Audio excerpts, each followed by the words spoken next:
Chris Voss here from thechrisvossshow.com, thechrisvossshow.com. Here in the blog post we want to share with you. We're doing a versus comparison phone reviews here, and you can see here we've got two great phones here before you. One is the Apple iPhone 4S, and one is the AT&T Sony Xperia Ion. Now, we've done some reviews with the Sony before, but it was working off of Gingerbread 2.3.7, and so now we're updating to Android 4.04, and it's much faster, much better, and we love the new OS that's on the Sony. So what we're doing is reviewing all the phones again, against benchmarking against the new OS update. So we're going to take a look at both of these phones and how they shape up, etc., etc. On the Apple, it's of course running on iOS 6. On the Sony, it's running on Android version 4.04. The particular particular iPhone 4S we're using is through Verizon, and the AT&T phone you can find at AT&T.com. That's AT&T.com. Be sure to tell them Chris Voss sent you. You can see all our wonderful phones there. Thank you to AT&T for providing the phones for us. This Verizon is my particular personal phone, or one of them.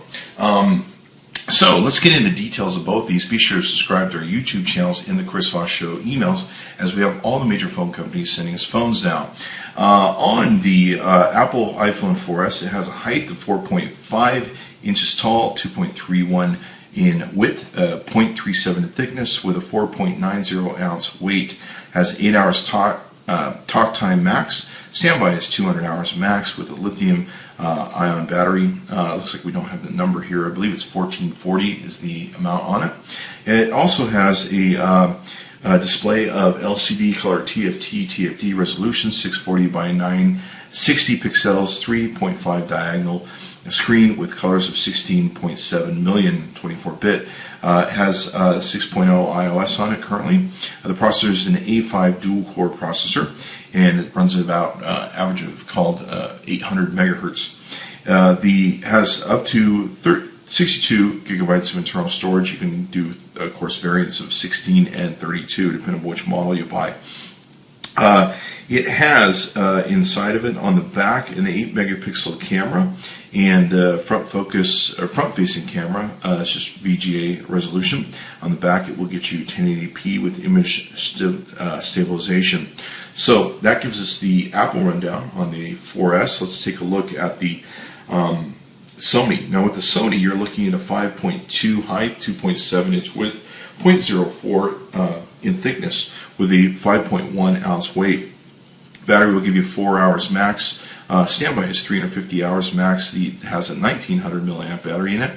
The display is an LCD color TFT resolution, 720 by 1280 pixels, 4.5 diagonal screen, 16.7 million colors of 24-bit. Originally came with Gingerbread on it, the Android OS, and now it has the update. Processor is 1.5 gigahertz Qualcomm Snapdragon S3, 16 gigabytes of internal storage. Raw hardware is 13.2 gigabytes of internal storage, and available to users 1 gigabyte. It does have expandable memory where you can take and put up to 32 gigabytes in the micro SD card. It also has a resolution on its camera of 12 megapixels, and the front-facing camera is 1.3 megapixels and has 1080p HD image stabilization. So we're going to take a look at both these devices. It looks like our Sony timed down on us while we were yakety-yakking it up here. Let's take a look at both. Now, the right to left swipe and left to right, of course, is on the iPhone. Not much more you can do here. You can create different folders here, but many people like the customization you can get on the Android product, where you can create different widgets. You can see here to your screen and your widgets and everything. You can see your time. We've got some weather up here. We've got yellow pages here. All sorts of different widgets that you can take and add to the device to kind of customize it and make it fun. Many of the widgets, like you can see here, are based on applications, so you can get them to interact with your applications. So very cool that way. Let's take a look at the notifications menu. They both have pull down from the top notifications menu where you can pull them down, and you can see what different notifications you may have from different people, all that good stuff, and from different apps, of course. One thing we want to take and do is look at the top of the device. We have a front-facing camera right here. We have the speaker here, and we have a home button, very simple face. On the AT&T Sony, we have a speaker which is in the top part here, front-facing camera. We have a menu button, a home button, a back button, and a search button. Flipping over the devices, let's take a look at the back of each one of them. Now we've added a third-party magnetized stick-on, which basically we can use magnetic lenses to add to this, so normally you wouldn't see this. It would just be a plain glass back. The lamp flash is here. That's pretty much it for the back of the iPhone. It is just a glass back. With the Sony, you have the camera eye, you have the lamp flash here. Very small speaker system, and it doesn't have the greatest output in the world. And we're not really excited about the speaker. Make sure you get a little listen when you test the device and see if it works good for you. On the expandable memory, you can plug that in here. Of course, you have your SIM card. You can see, of course, the top does pop off, and then you pop it back on, assuming I can do that on video. Alright, so here we can see the bottoms of both devices. We have the speakers on either side of the 4S and your large charging port. There's a small microphone here on the bottom of the Sony. Flipping them around to the top, on the 4S we have a power button, a microphone hole, and an earphone jack right here in the center on the Sony, which is very cool because if you're left-handed or right-handed, sometimes the earphone button can get in your way depending upon how you hold the phone. So I think it's pretty smart they put it in the center. Okay, so down the right side of the devices, we have on the Apple, we have the SIM card on the side. We have a photo shutter button on the AT&T. We have a volume rocker up and down, and we have the power button on the AT&T Sony. Flipping this over, we have a mute switch, and then we have the volume up and volume down buttons. And on the Sony, what we have is a special pop out area where you pop out for HDMI output and also for syncing. So you can pop this little baby out. You can plug in your micro HDMI plug here. You can also sync and charge from here. So a very cool device. When you sync, of course, it gives you that effect, much like you would a Apple iPad, where you get the effect of AirPlay on your screen. Okay, so what we're looking at here is speed tests on both devices, the speed test for both the iPhone and the AT&T. Now, one of the biggest differences between these phones is the Sony can do 4G and its network LTE, where the Verizon iPhone 4S cannot. This version of the 4S, of course, only comes with 3G networking speeds. You have to go to the 5 to get those speeds. So you can see our upload and download speeds we got from each service. Certainly a difference once you can go 4G. Okay, so now we can see the Geekbench score on both of these devices. You can see here that the iPhone 4S got a score of 632 against 963 on the Sony. You can see here some of the stats there. Of course, it's a much faster processor on the Sony,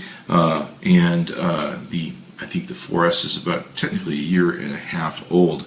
So let's see here. Floating point. You can pause the video at any time if you decide you want to look at the individual scores here, and we'll page down through this so you can take a look at it here. And the great thing about these apps are you can follow along at home. Okay, so here we have a difference between the devices using the Passmark Performance Test Mobile, and it's also called Performance Test Mobile on the iOS device. The 4S got 1970 against 1904. Let's go ahead and page down here. The CPU came out to 8944 on the 4S against 4057 on the Sony. On the disk read-write test, the iPhone 4S got 5878 against 2231. Memory 1773 against 1837. 2D 654 against 199, and in 3D graphics 1213 against 740. Okay, so let's take a look at the camera on the iPhone 4S. Now, the one thing aspect about it is it's not as customizable as the Android system. You don't have as many features, bells and whistles as you saw earlier that you can take and do. Options wise, you can choose between a grid and HDR shooting. You can also choose between auto on and off for your flash and your lamp. You can choose between a front-facing camera and a back-facing camera. Very simple here. Of course, you got to switch to both video and taking and doing a photograph. You got your photograph button here to take and make that happen, and that's pretty much it. There's an edit button I'll show you here in a second once you go into photo mode, but it doesn't have like the ISO and exposure and all those sort of different things that it comes with on the Android. Now, here's a picture of my floor. You can see it here. It comes out very well on the Apple iPhone. It is a little bit brighter in its photo than what my actual floor looks like, but it comes out in spectacular detail and looks really good. Here's a low light situation where we're taking a picture with the low lamp. We're taking a flash photo, if you will, and you can see here the colors pop pretty well, and they come out pretty fine from what we can see. Never had too much problem with low light situations. It handles it very well. Here's video of a low light situation that we're in. It takes fairly good pictures in low light. You can see here some of the results we're getting in a dark situation where we're using the lamp to take and light everything up. So you can see a video of a low lamp situation here. Here's another. Now let's take a look at the camera. You can see here the video camera for the iPhone 4S. It takes pictures a little bit brighter than the normal color of my floor that you can see here, but you can get a good idea of it. Okay, so you get a good idea of the camera, how it works. Now when you do have a photo and you want to make it look better, you can go into edit mode on here, and you can take and enhance it with some color. You can also eliminate red eye. You can crop it if you so choose, and you can also rotate the photo if you didn't shoot it in the right format of landscape or portrait. So you have those abilities to do that. You also have the ability to take and send it to Apple TV if you want to take and preview your photos on your Apple TV, which is one element you can't do with Android. But there is definitely a lot less customization for the photography element of the iPhone. Besides that, it does take really good photographs. In fact, probably the best I've seen out of all the Android series. The iPhone 4S, for me, takes the best photographs. And usually when I take my Android friends and I put them side by side and we go shoot stuff, the iPhone 4S wins and they're kind of blown away. So for me, the camera is the best camera on the market when it comes down to it. We'll see what happens with the new phones that are coming out. Okay, so let's take a look at the camera on the Sony. It's got a great camera on it. It had 12 megapixels. Originally, when we reviewed this phone, we reviewed it against the iPhone 4S, and it came out really well in comparing with the phones with the 4S. Now, like all Android phones, you've got to switch over here. Of course, there's switches in different places in different Android phones, but they have some of the same features. You got to switch between your camera and your video. You've got your shutter button here. You've got an area to get into your pictures. You've got different ways to control screens for scene recognition. You've also got different scenes you can take and do. You can control your iOS settings. You can see over here, and you can of course control your lamp settings for red eye reduction, fill flash, all that sort of good stuff. You also have the ability to control a lot of this stuff, the resolution you're using, etc., etc., geotagging, saving, capturing method, all sorts of different ways that you can take and do to customize this menu. Same thing with when you go into video mode. You of course have the ability to change different scenes on video mode. You can use video camera or the front camera to record, all that good stuff. You can change your ISO. You can of course make it so you use the lamp or not. Camera wise, it came out with great photos for us. Here you can see a low light video that we're taking the lamp on the back of the video camera, and this is a completely dark situation that we're playing this or recording this video in, but in essence you can see here that it brightens up everything really well. It's got a great lamp to it, and takes really good color completely in the dark video, as you can see there. Here's some pictures of flash, and this is completely in the dark, so this is finding and getting the colors in a flash.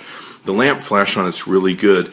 This first one, we were moving the device around, so we didn't get a good it had some trouble getting the focus before it hit it. This was a good hit with the focus where we kept it in one place. You can see here some really beautiful pictures that it came out with and was able to take. You can see here the detail on the road, see the rugged detail on the road and the dig and the rock formations on the asphalt. So it came out really well with the pictures that we took. Great, beautiful pictures with this camera, and it's really hard to go wrong. So we love the camera on the Sony Xperia Ion, 12 megapixel back camera. It's really nice. So overall, I can say I like both phones. They definitely are great phones with strengths in and of themselves. You, of course, have a 12 megapixel camera over here. I like the new updated OS and the bigger screen, of course, on the Sony. The iPhone has its own facets. You can decide which one works best for you. We have the Verizon iPhone 4S, and we have the AT&T Sony Xperia Ion provided to us by AT&T. Thanks, AT&T. And you can go to AT&T.com. That's AT&T.com. See all the wonderful photos and, phones and stuff that we have reviewed on the ChrisVossShow.com. Choose which one works best for you, or pick the phone that works best for you. Be sure to subscribe to the Chris Voss YouTube channel on Chris Voss under YouTube, and also subscribe to the Chris Voss Show email list so you can get all the latest, as we have all the major phone companies sending us phones. So keep abreast of that. Thanks for coming by the ChrisVossShow.com. Be sure to check back often.